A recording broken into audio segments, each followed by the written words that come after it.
Josh Myers, the very talented center from Ohio State. And we've seen in years past of how this has just become a feeder system into the NFL with these Ohio State centers, whether it's a Pat Elflein or a Billy Price or plenty of others that have come into the league in previous seasons. Josh Myers is just the next guy up in the crop of Ohio State centers. And I think a team that he fits perfectly is the New York Jets. We know the New York Jets have a need at interior offensive line.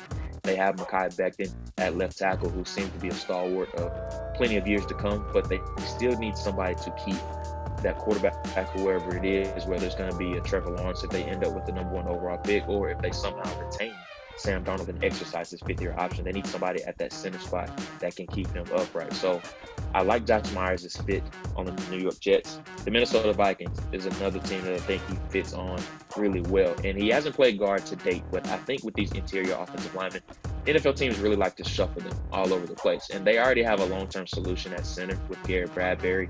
And then at the right guard spot, Ezra Cleveland looks very promising as well. So they need that left guard just because Pat Elflein is a guy that is on. He's in a contract year.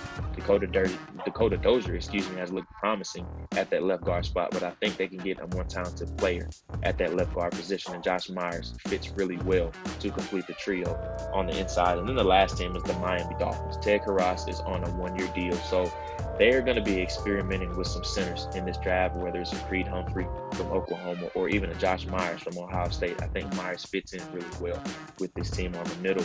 And then we know you have to somehow keep Tua Tagovailoa upright, just because durability is always going to be something that travels with his NFL career, just because he was so injury prone during his time at Alabama. So you want to continue to build that wall up with the Josh Myers, putting him on the inside, replacing a short-term fix in Ted Karras. So I like Josh Myers' fit on the New York Jets, the Minnesota Vikings, and also the Miami Dolphins. Those are 3 teams that I like a bunch for his fit on the next level.